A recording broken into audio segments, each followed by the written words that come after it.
A millionaire was preparing to deliver a keynote speech at a major charity gala alongside his current wife. Suddenly, the grand doors burst open and his 9-year-old daughter appeared. The little girl rushed onto the stage and declared, "I recorded everything Mommy does to me every night," and what unfolded next sent shockwaves across the entire city of New York. The Christmas charity gala at the Plaza Hotel in New York City was a dazzling spectacle, a kaleidoscope of glimmering crystal chandeliers reflecting off the high-end designer attire of the elite crowd. Robert Sterling, 45, with streaks of silver gracing his hair and the commanding presence of a top tech CEO, stood at the center of the ballroom. His hand held a glass of bubbly, but his mind drifted to the figures flickering on the illuminated screen of his smartphone tucked away in his pocket. Darling, flash a smile. The press is watching. Elena, his young and stunning second wife, whispered, her meticulously manicured hand lightly gripping his arm. "Tonight is our moment. Don't spoil the magazine cover shot." Robert managed a strained smile, his gaze cool as it swept over the congratulatory crowd.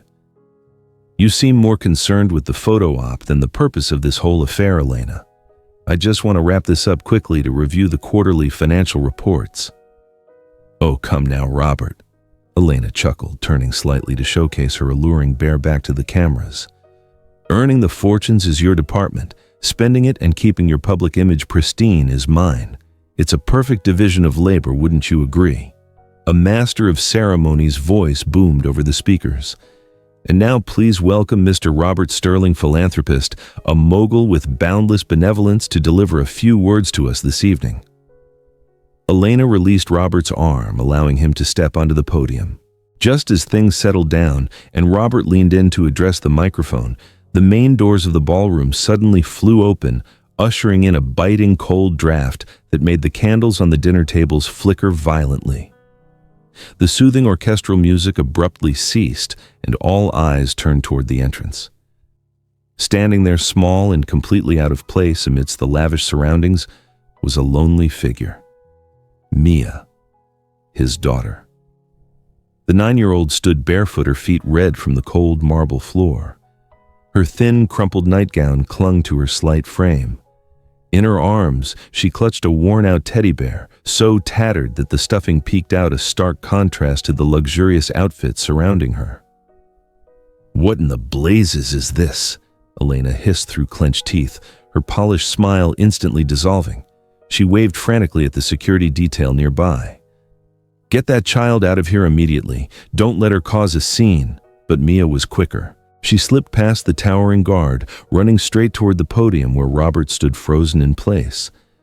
She didn't look at him, nor did she call out "Daddy," as he sometimes imagined in his rare daydreams.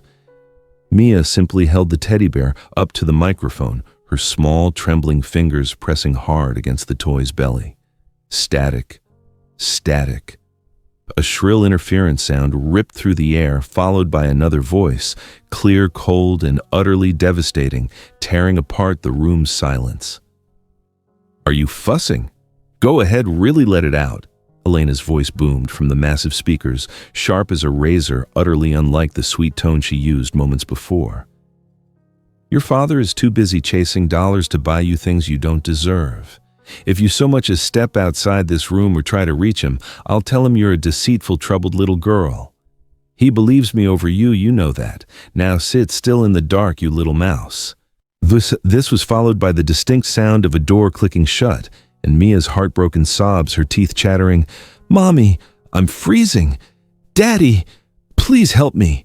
The champagne flute slipped from Robert's hand and crashed onto the floor. The golden liquid sprayed onto his immaculate leather shoes. But he didn't notice. He stared at Elena, the woman standing beside him, with absolute horror, as if seeing a monster reveal its true form for the very first time. "Turn that thing off right now, you lying little brat!" Elena screamed, her face chalk white with fury and panic. She lunged forward, her sharp nails extended, aiming to snatch the teddy bear from Mia's grip, but a strong hand firmly stopped her.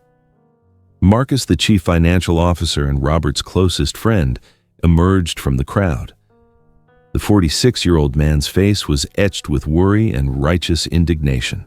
He pushed Elena back, then quickly removed his expensive designer jacket, wrapping it tightly around Mia, sheltering her from the merciless flashing light bulbs of the cameras that had suddenly appeared. "That's enough, Elena!" Marcus barked, his voice ringing with authority. "Keep your distance from this child. What in heaven's name have you been doing to her?" He turned to Robert, forcefully shaking his friend's shoulder. "Robert, snap out of it. What are you standing there for? Get the child out of here now. Can't you see she's shaking uncontrollably? Leave this place immediately." Robert awoke from his nightmare. He bent down and scooped Mia up. His daughter's body was featherlight in his arms and icy cold. Marcus quickly cleared a path, using his own body as a shield against the reporters who were swarming like vultures, sensing a major scandal. "Focus on the child. I'll deal with this media circus and that maniacal woman," Marcus said urgently as he pushed Robert into the back seat of a waiting car. "Go, Robert. Don't look back." The car door slammed shut, separating them from the chaos outside. The vehicle sped into the cold New York night. Inside, there was only Robert's heavy, ragged breathing and Mia's terrifying silence. She huddled in the farthest corner of the seat, still clutching the teddy bear, her eyes fixed blankly out the window, as if she wasn't sitting next to her father, but a complete stranger. The car skidded to a stop before the heavy iron gate of the Hamptons' retreat, shattering the late-night silence with the crunch of tires on gravel. Robert carried Mia inside. The sprawling mansion was shrouded in darkness, the air inside cold and damp, with white sheets covering the furniture like waiting ghosts. "Let me switch on the heating, it will be warm in a minute," Robert said, his voice echoing eerily in the vast, empty space. He placed Mia gently on the large sofa in the living room, then fumbled for the thermostat control. Mia instinctively curled up, tucking her bare feet onto the cushion, her eyes glued to the dark, unlit fireplace. She looked like a tiny creature lost in a giant's cave. Robert pulled out his phone, calling his assistant with a frantic urgency, placing orders for the most expensive dolls and stuffed animals, and demanding a 5-star chef arrive immediately. He believed that money could fill this terrifying silence. When the mountain of toys arrived and were piled high on the floor, Robert picked up an exquisite porcelain doll and offered it to Mia. "Look, sweetie, isn't she beautiful? I remember you used to adore dolls." Mia didn't look at the doll. She only tightened her grip on the ragged teddy bear against her chest and shook her head slightly. That silent rejection felt like a deep cut to Robert's pride. He realized he didn't even know what his daughter liked beyond vague memories from years past. The rich aroma of steak and creamy mushroom soup wafted from the kitchen. The chef laid out a lavish feast under candlelight. "Have a little, honey. This soup is delicious," Robert coaxed, pushing the bowl toward Mia. Mia looked at the steaming soup, then at Robert with fearful eyes. She shrank back, her small hands clutching the edge of her nightgown, shaking her head vigorously. She dared not eat. Ding-dong. The sound of the doorbell rescued Robert from his powerlessness. Marcus stood there carrying a travel bag and a small gift box, his face tired, but his eyes warm. "I came straight here after dealing with that press frenzy," Marcus said, stepping inside. He removed his shoes and walked directly toward Mia. Instead of sitting on the opposite chair like a guest, he lowered himself to the floor, meeting her eye level. "Hello, little princess!" Marcus smiled, his voice deep and soothing, completely non-threatening. "I recall you were quite the jigsaw puzzle whiz, weren't you? I searched everywhere for this set." He opened the gift box, revealing a Disney Castle jigsaw puzzle. Mia's eyes brightened slightly. She hesitated, then reached out and took the box. "Thank you, Uncle Marcus." Mia whispered the first words she had spoken all night. Robert watched the scene, feeling completely superfluous. Marcus managed what her biological father could not, making Mia feel safe. After gently tucking Mia into a guest room, Marcus returned to the bar, pouring 2 glasses of strong liquor. "Get some rest, Robert. You look dreadful." Marcus handed the drink to his friend. "I've handled freezing Elena's accounts. The lawyer will file the divorce papers first thing tomorrow. You just need to be here for Mia." "I don't know what to do, Marcus." Robert slumped, swirling the drink in his hand. "She's afraid of me. She looks at me like a stranger." "She needs time, and so do you. Don't punish yourself anymore. At least you brought her home." Late that night, the mansion was asleep. Robert tossed and turned, haunted by the image of Mia's terrified eyes. He quietly opened his daughter's room door. In the faint glow of the nightlight, Mia was curled up, still tightly hugging her tattered teddy bear. Robert crept closer, intending to adjust her misplaced pillow. As he lifted it, a crinkling sound startled him. He froze. Underneath the pillow was a pathetic treasure trove, dozens of stale bread crusts and crushed cookie crumbs carefully wrapped in crumpled napkins. Some pieces were already tinged with green mold. Robert picked up a paper packet, his hand shaking. This was the behavior of a child living in the utter fear that there would be nothing to eat tomorrow. She had to hoard to hide food just to survive within her own home. Tears streamed down Robert's face, soaking the dry crumbs. Where had he been when his daughter was forced to do this? Where had he been busy chasing meaningless billions? The door creaked open softly. Marcus stood there leaning against the doorframe, looking at the sight in Robert's hands with a mixture of profound sympathy and sadness. He walked in and placed a reassuring hand on Robert's shoulder. Then slowly, Marcus pulled a small glass vial containing bright red gummy candies from his jacket pocket. "I figured you'd need this," Marcus murmured, offering the candy vial to Robert. "My personal physician prescribed it, a mild sedative vitamin. It will help calm her down and make it easier for her to sleep." Robert looked at the vivid red candy in Marcus's hand, then at the breadcrumbs in his own. In the weakest moment of a failing father, his best friend's concern felt like the only lifeline he could grasp. Under the pale yellow nightlight, the red candy in Robert's hand glowed like a drop of blood. He looked at it, then at Marcus, who nodded encouragingly. His trust in his friend of 20 years overwhelmed any fleeting doubt. Robert gently nudged Mia's shoulder, waking her from her fitful sleep. "Mia, wake up, sweetheart. Uncle Marcus brought you this magic candy," Robert whispered, trying to sound cheerful. "Take this and it will help you feel much better." Mia opened her eyes, her pupils dilating with fear at the sight of the adults surrounding her bed. But when she saw Marcus's gentle smile behind her father, she obediently opened her mouth.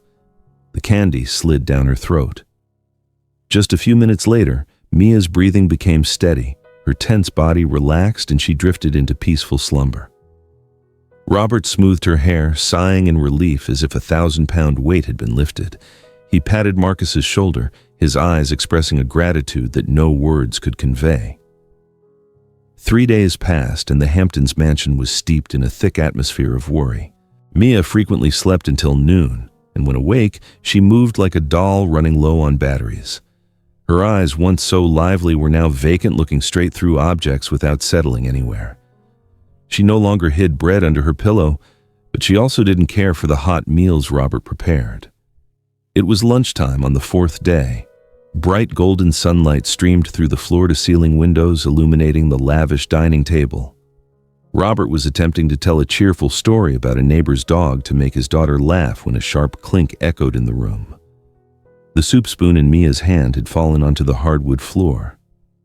Robert stopped talking, bending down to pick it up. "It's okay, honey, let Daddy get you another one." But Mia didn't react. She sat motionless, her head bowed, staring intently at the spilled soup stain on the floor, as if it were a black hole swallowing her whole. Her pale lips began to tremble, letting out nonsensical mumbling sounds, getting faster and more frantic with every second. "They're crawling! On the wall! The shadows! Stop laughing! Stop laughing!" "Mia, what are you saying?" "No one is laughing," Robert panicked, leaning across the table to grab her shoulders. "Look at me, Mia! It's Daddy!" Mia flinched violently as if electrocuted.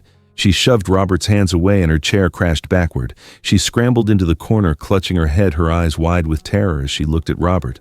"Who are you? Stay back, don't lock me in the dark room! Get away!" Robert's heart shattered. His daughter didn't recognize him.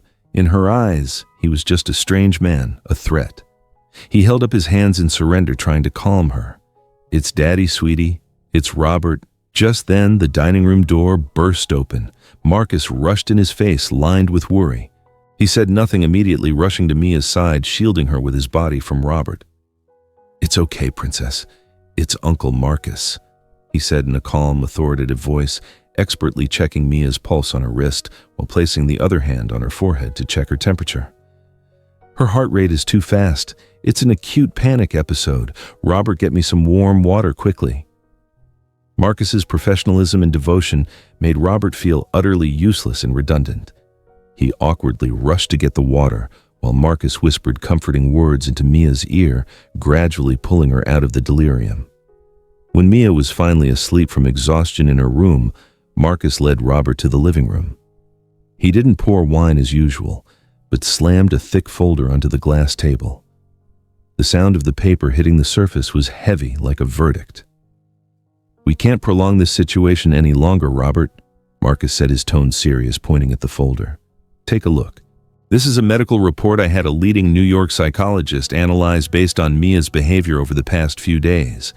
She isn't just suffering from psychological trauma. She is showing signs of early-onset schizophrenia due to prolonged emotional distress." Robert picked up the folder, the specialized words dancing before his eyes. Schizophrenic disorder, hallucinatory delusions, high risk of self-harm. Each word felt like a hammer blow against his chest. "Schizophrenia," Robert whispered, his voice cracking. "But she's only 9. That's precisely why we must act immediately." Marcus cut in, flipping to another page, revealing photos of a medical facility nestled amidst serene, isolated white snow mountains. "This is the Edelweiss Institute in Switzerland, the best place in the world for cases like Mia's. They have cutting-edge treatment methods and an isolated environment so she won't be triggered by her old surroundings." Robert looked at the photos. The place was beautiful, like a paradise, yet so cold and distant. Switzerland. "That's too far, Marcus. I want her close to me. I just brought her home." "Close to you for what purpose?" Marcus lashed out, raising his voice at Robert for the first time. "So you can watch her lose her mind every day? Do you have the expertise? Do you know how to handle her when she has an episode? Or do you just stand there and frighten her more?" Marcus's question was cruel, but struck a nerve. Robert lowered his head, remembering Mia's terrified eyes just moments ago. He realized he was only making things worse. His presence was a catalyst for her pain. Marcus softened his tone, placing a reassuring hand on his friend's shoulder. "Listen, I know this is devastating, but being a father means knowing when to let go for your child's best interest. I've arranged everything. I'll put my corporate duties on hold. I will personally escort Mia there, rent a place nearby, and visit her every single day on your behalf. I am her godfather, Robert. I love her just as much as you do."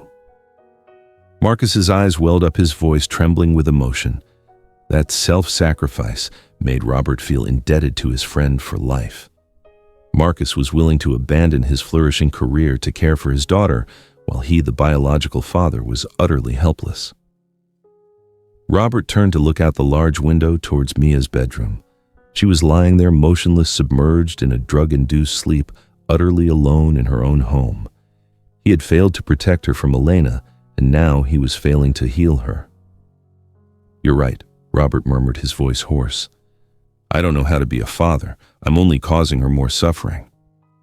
Marcus nodded quickly, pulling out another set of legal documents from his briefcase. "These are the necessary procedures for admission. Because it's a foreign facility and involves long-term treatment, they require a full guardianship proxy for the accompanying person. Also, a mandate to manage Mia's trust fund to cover the medical bills. You know, the costs there are exorbitant and require a clear, clean source of funds." He uncapped a Mont Blanc pen, presenting the barrel toward Robert. Marcus's eyes were urgent, imploring, as if every passing second meant a lost opportunity to save Mia. "Sign it, Robert. Time is running out. The medical flight takes off tomorrow evening." Robert took the pen. The hand that had signed billion-dollar contracts without hesitation now trembled violently. He looked at Marcus, his best friend, the only person left by his side. Then he looked toward the hallway leading to his daughter's room. A terrifying internal struggle took place within him. Signing this meant admitting defeat, sending his child thousands of miles away. but not signing meant selfishly holding her back to watch her wither away in madness. The tip of the pen touched the cold white paper. Robert's pen hovered over the proxy documents, leaving a small spreading ink stain on the cold white surface. He looked up at Marcus, his gaze momentarily wavering, but containing the resolve of a father desperately clinging to the last fragile connection with his daughter. He put the pen down on the table with a sharp click, announcing that he wanted one final week to personally care for Mia before sending her thousands of miles away. "Are you sure Robert Mia is extremely frail right now?" Marcus asked gently. His eyes narrowed slightly, but a sympathetic smile remained fixed on his lips. He patted Robert's shoulder, nodding as if understanding a father's pain, then tucked the folder back into his leather briefcase. "All right, take the time you need with her. I have to attend a shareholder meeting. They're in a frenzy over the news this morning." The door closed behind Marcus, leaving Robert alone in the vast mansion. Silence enveloped him, but this time it wasn't frightening. It urged him to act. Robert headed to the kitchen, rolling the sleeves of his expensive shirt past his elbows. He opened the refrigerator, gazing at the shelves, stacked with imported luxury foods bought by the chef. But he didn't need any of them. He pushed aside the jars of caviar and the foie gras, finding a whole chicken and some forgotten carrots and potatoes in the corner. He wanted to make Detroit-style chicken soup, the only dish that held the warm memories and flavors of his deceased poor mother, a meal associated with healing during cold winters. The opulent marble kitchen quickly turned into a chaotic battlefield. Vegetable peels scattered on the floor broth, splattered onto his designer clothes. Robert clumsily held a knife, the sharp blade slipping and slicing his index finger. Fresh red blood welled up, but he simply grimaced, wrapping a makeshift bandage around it before continuing to tend to the vigorously boiling pot of soup. The comforting aroma of chicken stock began to fill the air, mixed with the slight scent of scorched seasoning. He carried the steaming bowl of soup, the broth slightly cloudier and darker than usual, up to Mia's room. The little girl still sat motionless on the bed, like a small statue, her eyes fixed blankly out the window, where bare tree branches swayed in the wind, completely unresponsive to her father's footsteps on the wooden floor. "Mia, Daddy made you some soup," Robert said softly, his voice trembling. He pulled a chair up to the edge of the bed, gently stirring the soup to cool it down. Mia didn't turn around. She was still immersed in her isolated inner world, a place no one could reach. Robert patiently scooped up a spoonful, carefully blew on it, and brought it near her mouth. "Just one bite, sweetheart. I used Grandma's recipe." Mia initially turned her face away, avoiding the spoon as a reflexive defense, but then the familiar aroma of sincere clumsiness, that faint scorched smell that no five-star chef would dare replicate, woke her senses. Mia hesitantly opened her mouth, accepting the first spoonful. The salty taste made Mia grimace. Seeing this, Robert offered a strained smile, placing the bowl on his lap. "Is it bad? I'm sorry, I've never been very good in the kitchen." But Mia unexpectedly reached out her frail hand, her tiny fingers grasping his bandaged index finger. It was a weak touch, but enough to send a wave of warmth down Robert's spine, melting the ice around his heart. "It's not bad, Daddy," Mia whispered, her voice monotone, detached as if coming from a great distance. "The soup is better than Uncle Marcus's candy. He said taking the candy makes you forget everything. Forget Mommy, forget Daddy, so you won't be sad anymore." The spoon in Robert's hand clattered against the bowl. "What did you say?" Robert asked, his voice shaking. "Uncle Marcus said the candy was to make you forget Daddy." Mia nodded slowly, her eyes still fixed on the bowl of soup. "Yes, he said forgetting makes me a good girl. Forgetting means Daddy won't be tired because of me." His daughter's naive words hit Robert like a bucket of ice water, jolting his senses awake. Why would a good friend, a loving godfather, want the child to forget her father? Why use the word forget instead of heal? He set the soup bowl down on the nightstand, looking deeply into his daughter's eyes, which were glazed over from the medication. Her pupils were abnormally dilated, and her reactions were sluggish. A chilling serpentine feeling of unease slithered through Robert. The instinct of a man who had clawed his way up from the gutter of society to survive suddenly surged powerfully. "Wait for me a moment," Robert said, rising decisively. He walked directly to the family medicine cabinet in the hallway, where the glass vial containing the bright red gummy candies from Marcus was kept. Under the light, the candies looked sweet and harmless. But now in Robert's eyes, they resembled sugar-coated bullets. He picked up the vial, clenching it tightly.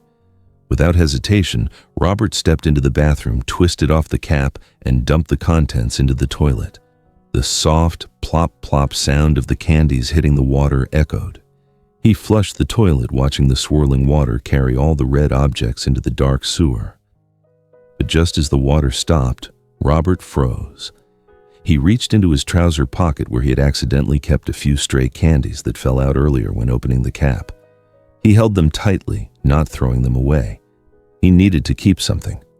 A primal instinct told him he might need them later. Returning to the bedroom, Robert noticed Mia exhibiting strange behavior. The soup bowl was pushed aside. She was hugging herself tightly, her limbs shaking uncontrollably. Sweat beaded on her forehead despite the cool air conditioning. Mia's breathing became rapid and shallow. "No, don't come near me, it's too hot, Daddy." Mia started screaming, writhing on the bed. Her small body arched with mild convulsions. Her eyes rolled back, staring up at the ceiling, seeing only the terrifying hallucinations dancing before her. Robert panicked, his hands fumbling. He reached for his phone to call his private physician, the one Marcus had recommended, but his finger froze over the screen. A chilling suspicion ran down his spine. If Marcus's vitamins were compromised, could his doctor be trusted? He tossed the phone aside. He would handle this himself.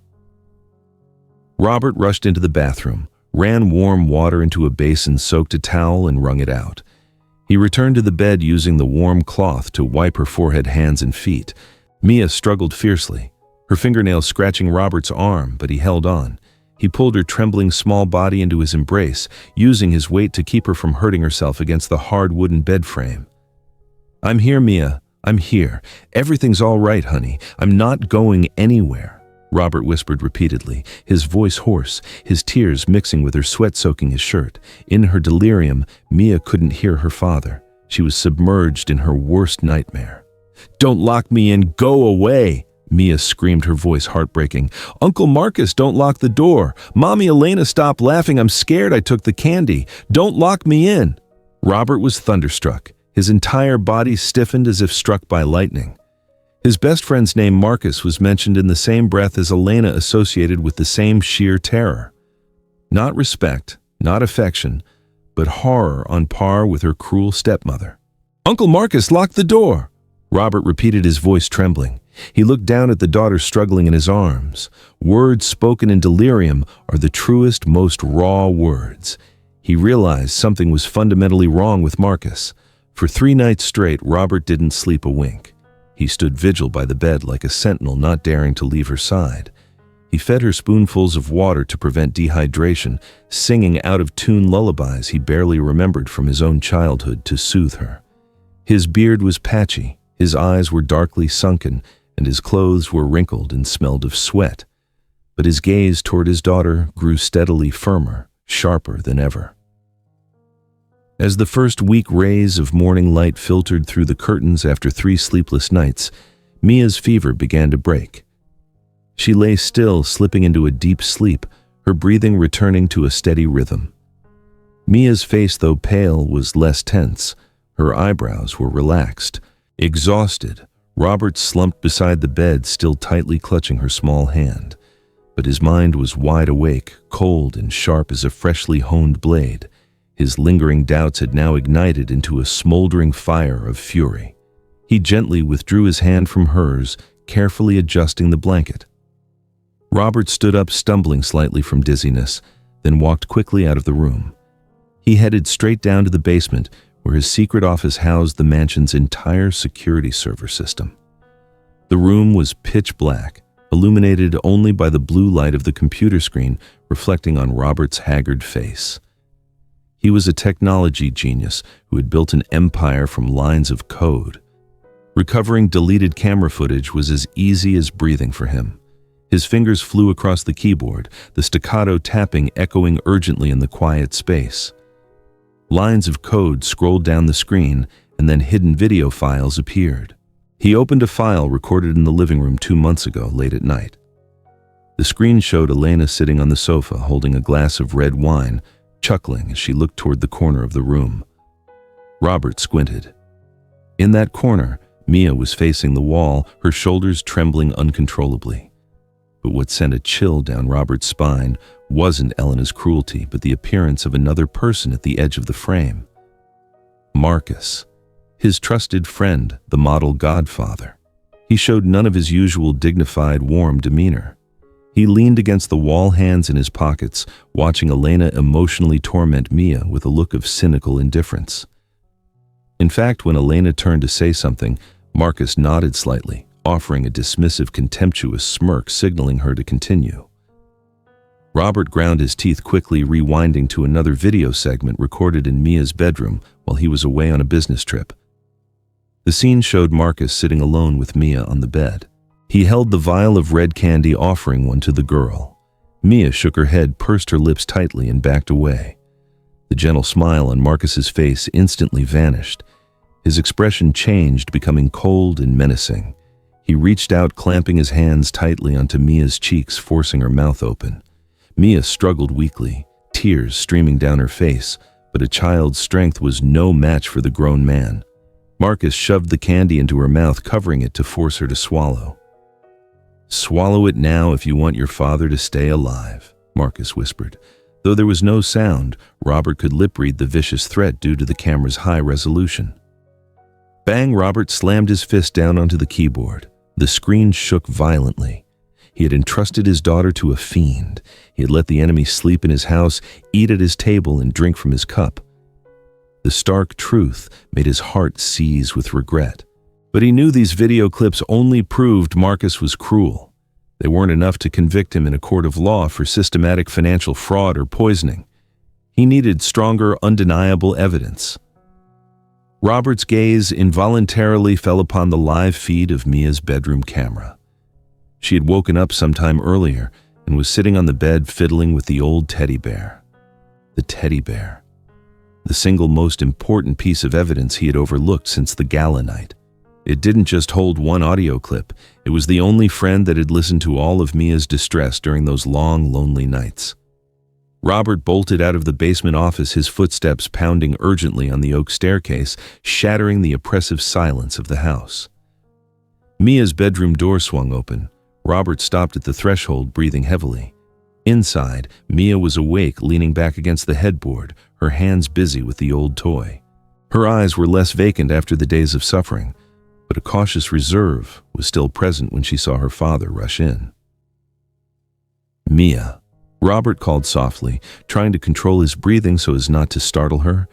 He walked toward the bed and sat down on the edge of the mattress. "Can Daddy borrow your friend the bear for a minute, sweetie? I need to check if your friend is feeling sick too." Mia hesitated, her small hands clutching the bear tightly, as if it were the only shield protecting her from the cruel world outside. She looked at Robert, her large eyes holding a struggle between trust and fear. "I'll give him right back, I promise," Robert reassured, holding out his trembling hand. Mia slowly loosened her grip. She handed the bear to her father, then whispered in a small, yet strangely clear voice. "Bear knows everything, Daddy. Bear hears even when I'm sleeping. Bear said Uncle Marcus is a bad guy, but no one believed Bear." Robert's heart twisted. He nodded, clutching the bear. "I believe it. Now I believe it." He carried the bear to his study, locking the door behind him. Under the glow of the desk lamp, Robert carefully picked apart the stitching on the bear's back. A tiny recording device was revealed, nestled within the white stuffing. He connected it to his computer, his fingers flying across the keyboard to extract the data. The computer screen lit up, displaying hundreds of audio files, time-stamped by date and time. He nervously clicked on the files recorded late at night times, when Mia was usually left alone in the living room, or hiding the bear under the sofa when guests arrived. A static sound faded, replaced by the distinct clack-clack of high heels on the hardwood floor. Elena's voice emerged, not her usual sweet pretense, but a calculating, seductive tone. "Darling, your new medication is working. The little brat is truly starting to lose it. Today, she saw spiders on the wall and just screamed hysterically." Robert completely buys that she inherited the madness from her mother. Elena's sharp, cruel laughter echoed. Then, another voice responded from the speakerphone on the other end, a deep, familiar voice that made the hair on Robert's arms stand on end. It was Marcus. "Good. Keep maintaining the dosage. Don't let her become lucid. As soon as she signs the papers to transfer her to Switzerland, guardianship will be mine. Then, we will have everything." Robert stopped breathing. He clearly heard Marcus pause, then continue with an ambitious edge. "The child in your belly will be the sole heir. Robert will never know the truth. He is too naive and trusting." Robert slumped into his chair. This revelation was greater than any pain he had ever experienced. It wasn't just a conspiracy to seize assets. They were lying about the paternity of the child Elena was carrying. The baby he had longed for, the one he thought was his chance to correct his mistakes and start anew, turned out to be the result of a vile betrayal between his wife and his closest friend. He had been stabbed in the back by the two people he trusted most in the world. A burning, consuming rage flared up. Robert wanted to smash the computer, to rush out and tear those traitors apart, but the cold logic of a man who had fought his way from the bottom to the peak of power held him back. Anger was useless now. Robert stood up, walking to the waste bin in the corner where he had discarded the fallen candy wrappers earlier. He meticulously gathered every red fragment, sealing them carefully into a Ziploc bag. His hands were no longer shaking. They were steady and resolute. He picked up his phone, calling an old friend who worked as an independent forensic examiner, someone with no ties to Marcus or the corporation. "I need an emergency toxicology report tonight. Don't ask why, just give me the most accurate result." 3 hours later, the email notification chimed in the silent room. Robert opened the message, his eyes scanning the dense technical jargon, settling on the final conclusion, highlighted in red. Positive for potent hallucinogens and central nervous system depressants. High toxicity levels absolutely contraindicated for children. Prolonged use can cause permanent brain damage. Robert clenched the printed report until it was crumpled. He stood up, walking to the large window to gaze out at the deep darkness blanketing the garden. The image of Marcus patting his shoulder, offering the candy vial with eyes full of concern, returned as the most brutal irony. He had used Robert's hand to poison his own daughter. He had turned Robert into an accomplice in his own crime. Robert's phone suddenly rang, piercing the silence. The caller ID flashed brightly. "Marcus." Robert looked at the name, his chest heaving violently. He took a deep breath, suppressing his fury, and put on the mask of a defeated, desperate man. He pressed the answer button. "Robert, are you all right?" "How is Mia?" Marcus's voice came through, still with that warm, falsely concerned tone. "It's bad, Marcus," Robert replied, his voice low and ragged with fatigue. "She can't sleep. I can't take this anymore." "Easy there, old friend. We are almost done. Just get her to Switzerland and everything will be fine." "Yes, I know. I can't watch her suffer like this for another day. Come over tomorrow morning. We'll sign the papers. I want this over with." "Got it. I'll be there at 9. Get some rest, Robert. You've done enough." Robert hung up, tossing the phone onto the table.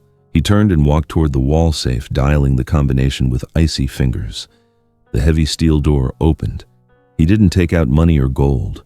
He took out a thick legal file that his private attorney had secretly prepared under his instruction the day before.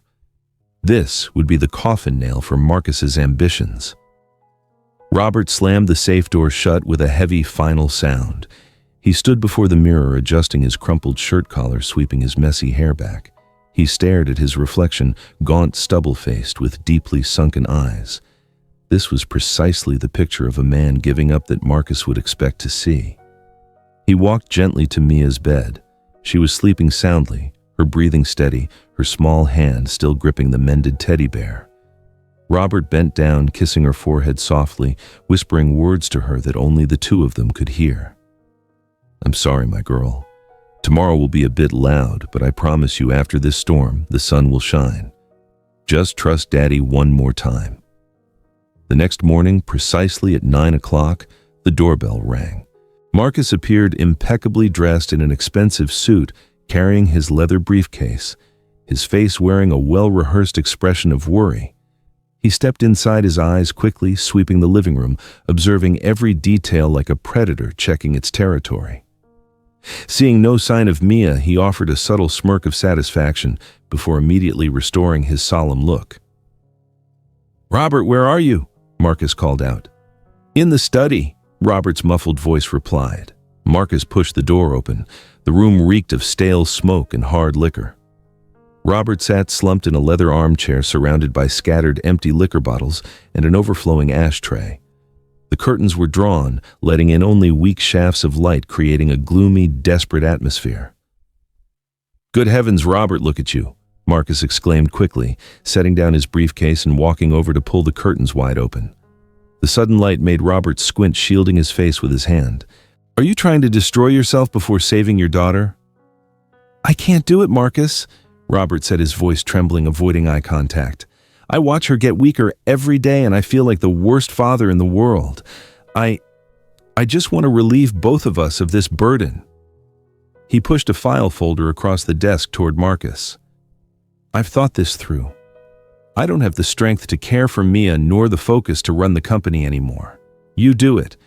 Take over as interim CEO, become Mia's legal guardian. Get her to Switzerland as soon as possible. Money, assets, you have full authority as long as she is saved." Marcus's eyes gleamed brightly. A raw flash of greed flickered in his gaze, so quick it was barely noticeable. He struggled to contain the triumphant smile, threatening to break through, faking a responsible sigh. "Robert, you're too emotional right now. But if you trust me this much, I won't let you down. Everything I do is for Mia, for her future." He reached out and picked up the folder, his fingers nervously flipping through the first pages, until stopping at the section detailing financial authority. His finger traced the line granting him control of the $500 million trust fund. His breathing quickened, his chest heaving. He was holding the key to the kingdom he had yearned for. "I need a drink. My throat is parched." Robert suddenly stood up, cutting into Marcus's moment of victorious thought. "You review everything carefully. I'm going down to the wine cellar to get the best whiskey." Robert left the room, deliberately leaving his phone on the desk right next to the file. The screen was dark, but beneath the casing, a hidden recording mode connected to a system of concealed speakers throughout the house had been activated. The moment Robert's footsteps faded down the hallway, Marcus could no longer restrain himself. He quickly pulled out his private phone and dialed a familiar number. Robert stood leaning against the door outside the hallway, a tiny earpiece nestled in his ear. He clearly heard every breath, every little triumphant chuckle from Marcus through the listening device. "Hello, my darling." Marcus's voice came through, filled with arrogant excitement. He took the bait. He's completely defeated. He just handed over all the power to me. After signing this document this afternoon, I'll have that little brat locked up in a mental facility for good, keeping her in that desolate, cold place. Then we'll make our baby public. This sterling empire will belong to our son. Elena's shrill laughter echoed on the other end. "Wonderful, I knew you could do it. That idiot Robert was our gold mine." Robert closed his eyes, clenching his fists until his fingernails dug into his skin. The blatant betrayal, the acidic cruelty of their words corroded his heart. His blood boiled with a furious desire to rush in and smash his despicable friend's face. But the cold logic of a businessman, the fortitude of a man who had stood at the peak of success, kept him composed. He took a deep breath, swallowing the rage. He needed this act to conclude perfectly. Robert returned to the study, carrying a bottle of 30-year-old whiskey and 2 crystal glasses. The strained false smile returned to his face. "All set, Marcus, everything satisfactory." Robert asked, setting the bottle down with a clink. Marcus jumped quickly, hiding his phone, turning back with a serious, concerned expression. All good, Robert. I've looked it over. Everything is sound. We're signing this afternoon. Yes, I want everything to be legally sound, Robert said, pouring the amber liquid into the glasses. I've invited the family lawyer to witness the signing at 3 p.m. Make sure Elena comes as well. She is Mia's stepmother after all, and needs to be present to waive her guardianship rights in favor of you. Marcus nodded eagerly, taking a large gulp of whiskey to conceal his delight. He completely missed the verbal trap Robert had set. The family lawyer Robert mentioned was not the greedy old attorney Marcus had long corrupted. It was a brand new independent team of legal sharks, loyal only to the truth and Robert's wealth. A toast to a better future. Marcus raised his glass, his eyes twinkling with ambition. To the future, Robert replied, clinking glasses with his foe. His eyes instantly changed as he downed the bitter drink, cold, sharp, and unforgiving. Robert saw Marcus out. When the grand door closed behind his treacherous friend, Robert didn't return to the bedroom. He went straight to the central security control room. His fingers quickly flew across the panel, activating high-resolution recording across the entire house, directly linked to the regional police server. The stage was set. The final curtain was about to rise, and this time, Marcus was not the director. The next day, the cameras in the security room remained active, recording every moment passing within the suffocating silence of the mansion. Robert took a deep breath, standing up from the control chair. The appointed time had arrived.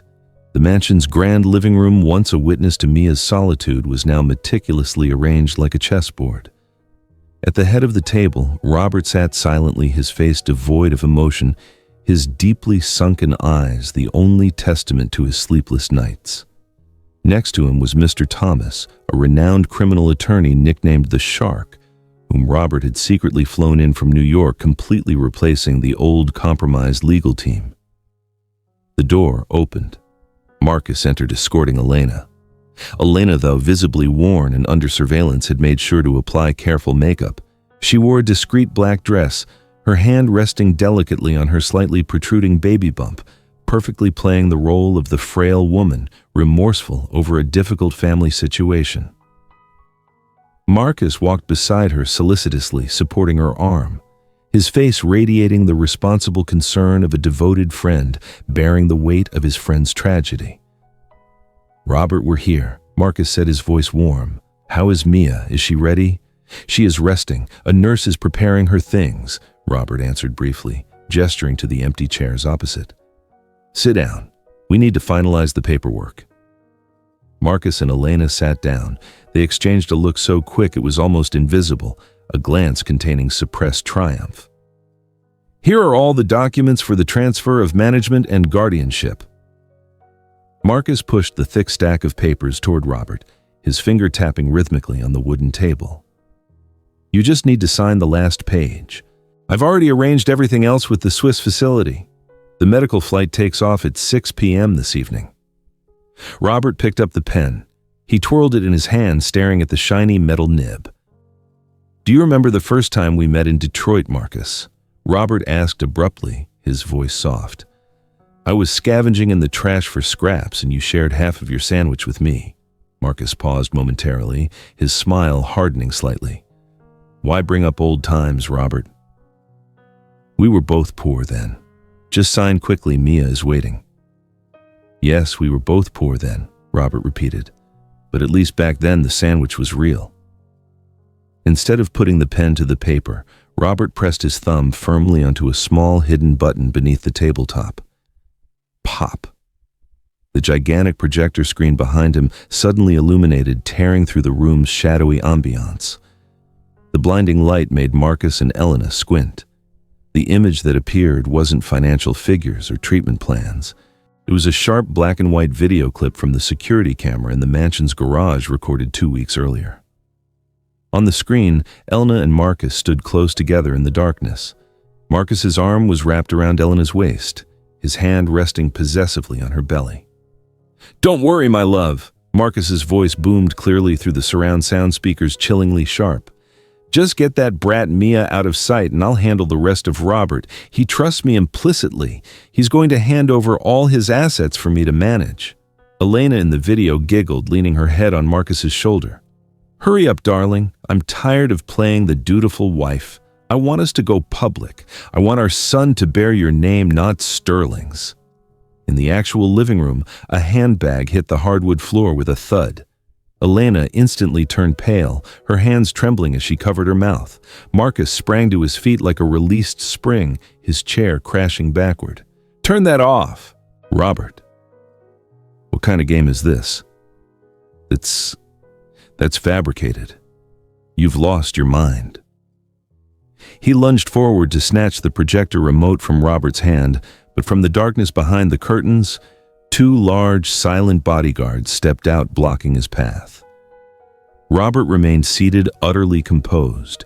He picked up a blue file next to him, slamming it onto the table. The papers flew everywhere, scattering like deadly autumn leaves onto the floor. Fabricated, you say? Robert asked, his voice icy. Then what about this? The independent toxicology report on the vitamin candy you gave my daughter. It contains ketamine and high-dose CNS depressants. You weren't treating Mia Marcus. You were slowly dismantling her brain. Marcus stared at the report scattered at his feet, sweat starting to bead on his forehead. He opened his mouth to deny it, but Robert gave him no quarter. And this, Robert delivered the final blow. He projected another document onto the screen, the fetal DNA test results. I took your hair sample from your brush and compared it with Elena's blood sample from her last OB appointment. The child in her womb carries your genes, Marcus Thorne, not mine. The room descended into a deadly silence. Only the soft hum of the air conditioning remained. Marcus's mask of the good uncle and loyal friend shattered into pieces. He stared at Robert, his eyes transforming from shock to a murderous red fury. He stopped denying it. He let out a strained, savage laugh that echoed through the luxurious room. You're good, Robert. Marcus growled, his handsome face contorted with 2 decades of accumulated envy. You're always like this, always acting so noble. Why do you get everything? You're just lucky I studied harder than you. I worked more than you. I built this empire alongside you. Why should I stand behind you begging for scraps of your bonus? He pointed a finger at Robert, his neck veins bulging.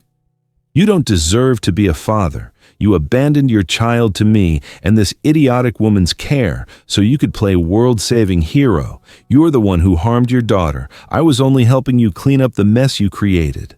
Robert sat in silence, absorbing the outburst. He wasn't angry. He looked at his former friend with deep pity. Greed had consumed Marcus's soul, transforming him into a pathetic monster. You are wrong, Marcus, Robert said softly. I'm not lucky. I just didn't trade my family for money. Beside him, Elena collapsed onto the chair, burying her face in her hands and sobbing hysterically. These were not the fake tears of before, but the raw anguish of realizing her perfect plan had crumbled, her wealthy future evaporated. The distant wail of police sirens began growing closer, piercing the tension in the room. Blue and red lights began to flash, reflecting through the windows. Robert stood up, adjusting his suit jacket. He nodded at Attorney Thomas. Open the door. The grand doors swung wide open. A SWAT team swarmed the living room, the heavy thud of boots echoing on the floor. A police chief stepped forward, his voice sharp as he read the arrest warrants for Marcus Thorne and Elena Vance. You are under arrest for attempted grand larceny, aggravated battery, and commercial fraud. You have the right to remain silent. Marcus was roughly escorted by 2 officers, cold steel handcuffs locking his wrists behind his back. He had lost his arrogant, aggressive demeanor. He walked along, sullenly, deliberately avoiding Robert's gaze. The brilliant career, the honor, the social standing he had painstakingly built on lies had collapsed in an instant. Elena struggled violently as a female officer escorted her. She shrieked, her hair disheveled, her makeup smeared with tears. Let me go. I'm pregnant. You can't do this, Marcus. You scumbag. You promised everything would be fine. You dragged me into this mess. She screamed insults at her lover, shifting all blame onto him. But as she passed Robert, Elena suddenly stopped. She stopped shrieking, turning her head to look straight into her ex-husband's eyes. Her eyes held no flirtation or fear, but were blazing with pure hatred. She didn't beg for forgiveness. She knew she had lost everything, and she wanted Robert to hurt as much as she did. "You think sending us to jail means you win, Robert?" Elena spat each word precise, like verbal venom. "Look at yourself. Look at your hypocritical face." The officer gently urged her forward, but Elena resisted, yelling louder. "You threw money at me and said, 'Take care of the kid, just don't bother me.' Do you remember that? You said that you created a perfect stage, a gaping void in this house for us to play the villains. You are not the victim, Robert. You are an accomplice. Onshon, you abused her with your very absence." Elena's words struck Robert like a poisoned dagger, twisting deep within the open wound in his heart. He stood frozen in the center of the large living room, his hands slack at his sides. Around him were the police, the captured traitors being led away the chaos. But his ears were ringing, hearing only the echo of her accusation. He was an accomplice. Robert offered no rebuttal. He could not open his mouth to justify himself, because deep in his conscience, he knew she was right. It was a painful, raw truth. His own indifference, his laziness in expressing affection, the way he used money to fill every void, those acts had opened the door for the devils to enter his home, allowing them to harm his precious daughter right under his nose. The police car doors slammed shut outside. The sirens faded away and then silenced completely. The mansion returned to its previous quiet, but it was now emptier and colder than ever. The lawyers and security staff discreetly withdrew, leaving Robert alone to face the verdict of his own conscience. Creak. The door to the ground floor bedroom softly opened. Robert spun around, startled. Mia was standing there. She was wearing her white nightgown, tightly clutching the tattered teddy bear. How long had she been standing there? How much had she heard Mia looked at her father standing alone amidst the chaotic room where the brutal adult war had just concluded? She didn't fully grasp the words stock shares, DNA, or accomplice. But with the heightened intuition of a child who had suffered too much, she sensed the immense sadness engulfing her father. A sadness heavier than any anger. Robert looked at his daughter, his shoulders slumped. The confident authority of a tech mogul had vanished completely. All that remained was a fractured, defeated man. He slowly knelt on the cold floor, opening his arms toward her, yet not daring to move closer. He was afraid. He was afraid she would look at him with the same accusatory eyes Elena had used. He waited for Mia's judgment. "Mia," Robert whispered, his voice broken. "I'm sorry." Mia stood still for a moment, her large eyes fixed on her father. Then she hesitantly stepped forward. 1 step, 2 steps. She said nothing. She offered no blame. She simply placed her small, warm hand on her father's shoulder, patting him softly the way adults often comfort children. A silent act of forgiveness, yet more powerful than 1,000 words. Robert broke down sobbing. He wrapped his arms around his daughter, burying his face in her thin shoulder, weeping like a small child. Mia wrapped her arms around his neck, resting her head on his shoulder. Father and daughter embraced in the empty house under the soft yellow light. There were no more enemies, no more schemes, only 2 wounded souls leaning on each other to begin the slow process of healing. Time flowed by swiftly. The June sea breeze carried the scent of salt and the warmth of summer sweeping across the endless white dunes of Maine. Gone were the skyscrapers blocking the sky, gone were the blaring horns of New York. Here there was only the gentle murmur of waves washing against the rocks and the echoing cries of gulls. 6 months had passed since the fateful night in the cold Hamptons mansion. It was a short time in a lifetime, but long enough to completely transform the lives of Robert and his daughter. Robert emerged from the small wooden beach house holding 2 ice cream cones that were already beginning to melt in the bright golden sun. The powerful man who once wore suits worth thousands of dollars, who held the fate of a tech corporation in his hands, now looked no different from any ordinary father on a summer vacation. He wore faded khaki shorts and a simple white t-shirt. His skin, once pale from office life, was now healthily tanned. The worry lines on his forehead had smoothed out, replaced by an expression of peace and tranquility. He squinted toward the beach, where a small figure was diligently working with a bucket and plastic shovel. Mia. She was kneeling on the sand, her shiny blonde hair neatly braided into two pigtails that bounced with the rhythm of her intense labor. Her skin was rosy and vibrant, lacking the sickly pallor of the days spent trapped in darkness and poison. Mia was laughing. A clear, ringing laugh echoed whenever a small, mischievous wave licked at her bare toes. Robert stood watching her for a moment, his heart swelling with an inexpressible warmth. He had officially stepped down as CEO, handing over power to a new executive board. The billion-dollar contracts, the stressful all-night meetings, all were relegated to the past. He had traded power for afternoons building sandcastles, evenings reading bedtime stories, and clumsy but laughter-filled breakfasts. And he knew it was the best deal he had ever made. "Time for a break, architect," Robert called out quickly, stepping onto the sand. Mia looked up, her eyes sparkling when she saw the ice cream in her father's hand. She wiped the sand from her hands onto her shorts and rushed toward him. "Mint chocolate chip, my favorite," Mia cheered, taking the cone and biting into a large, satisfying mouthful. Robert sat down next to her, stretching his legs out on the warm sand. "How is the construction coming along? Are you on schedule, boss?" Mia swallowed the cold ice cream quickly, pointing toward the high mound of sand, surrounded by a moat and meticulously decorated with shells on the turret tops. "Almost done, Daddy. This is an impregnable fortress. Not even a gigantic ocean wave can knock it down." "Well, it certainly looks sturdy." Robert admired, reaching out to adjust a misplaced shell. Father and daughter sat side by side, silently enjoying the sweet treats amidst the sound of the waves. The peace was so profound that Robert could hear his daughter's steady breathing. But then Mia suddenly stopped eating. She lowered her cone, her eyes gazing distantly toward the horizon where the sea met the deep blue sky. Her smile faded, replaced by a thoughtful solemnity beyond her 10 years. "Daddy," Mia called softly. "What is it, sweetie?" Mia turned to look at her father, her gaze clear but containing a profound understanding. "Are you sad?" Robert was surprised. "Sad about what?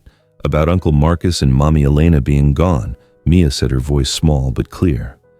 "They were your friends. Are you lonely with just me left?" His daughter's innocent yet piercing question made Robert pause. He looked down at the melting ice cream in his hand, dripping onto the sand. Sadness. Yes, of course. He had been deeply sad, profoundly hurt by the betrayal. He had lost his best friend and the wife he thought he would spend his life with.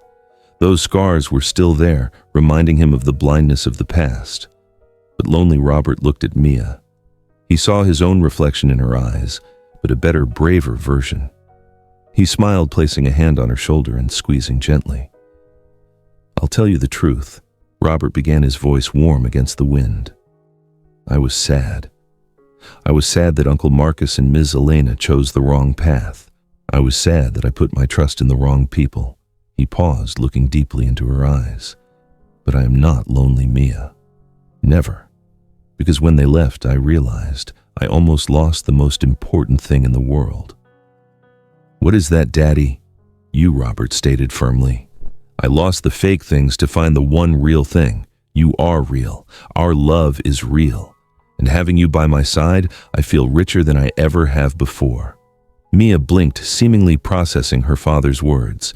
Then she smiled, a radiant smile, like the sun chasing away any residual shadows. "Me too," Mia whispered. "I like this Daddy much better than the old Daddy." She stood up, running toward the cloth bag on the dry sand. Mia pulled out the old teddy bear. It had been washed clean, the tears clumsily sewn up by Robert with bright-colored thread, looking a bit messy but full of affection. Mia carried the bear and placed it on the highest turret of the sandcastle, arranging it to sit upright and look out at the sea. "Bear will be the sentinel protecting our castle," Mia declared. Then, with a familiar gesture that carried a completely new meaning, Mia pressed her thumb into the bear's belly. The recording button was activated. In the past, this action was to capture her fear, a desperate cry for help in the darkness. But today, it was to record the light. Mia leaned close to the bear, her clear voice ringing out, mingling with the sound of the waves, the wind, and the distant laughter of other children. June 15th. The sea is beautiful today, as blue as Daddy's eyes. Daddy Robert is laughing a lot really loudly. He's clumsy with his ice cream and got some on his nose. It looks so funny. I don't need Uncle Marcus's candy anymore, and I don't need to hide bread under my pillow anymore, because Daddy is sweeter than candy and he cooks better than the chef. I love you the most in the world, Daddy. Beep. The recording ended. Mia released her hand, turning back to her father with a playful look. Robert was motionless on the sand. His daughter's innocent, heartfelt words went straight to his heart, weaving into the deepest recesses, healing wounds he thought would never close. Tears of happiness welled up hot and rolling down his cheeks. He didn't try to hold them back or wipe them away. He let them fall, washing away the regrets and anguish of the past. Come here, my love. Robert opened his arms wide, his voice choked with emotion. Mia rushed into his embrace. Robert lifted her high up, spinning her around. Mia's laughter echoed clearly, soaring into the vast blue sky. Father and daughter spun between the sky and the sea, the sun and the wind, creating a perfect picture of happiness. I love you, Mia. I love you more than anything, Robert said loudly, overriding the sound of the waves. He set Mia down, taking her small hand. Come on, let's take a little walk. I bet we can find some even prettier shells down that way. Let's go Daddy race you there, Mia shouted excitedly and dashed off ahead. Robert laughed heartily, running after his daughter. The bare footprints of father and daughter were etched into the wet sand, one large and one small, side by side, stretching toward the horizon. The sea washed in, gently erasing those footprints, just as the painful memories of yesterday were washed away. But it didn't matter, because tomorrow they would walk together again, creating new footprints. Footprints of presence, of love, and of a true family reborn from the ashes. Their new life now had truly begun. And that concludes tonight's bedtime story. We hope this journey with Robert and Mia, from the cold chaos of a New York high society scandal to the peaceful shores of Maine, resonated deeply with you. This is one of those truly heartwarming stories that reminds us of the resilience of the human spirit. What are your thoughts on Robert's ultimate decision? Did this touching story bring a tear to your eye? Please share your reflections on the comments below. We always love hearing from our listeners. Thank you for staying with us through this tale of betrayal, redemption, and healing. The biggest takeaway from the Sterling family saga is this: true wealth isn't measured by the zeros in your bank account, but by the love and presence you give to those who matter most. It's never too late to put down the phone, put aside the distractions, and start prioritizing what's real. Until next time, when we share another incredible story, we wish you sweet dreams and peaceful rest. Good night.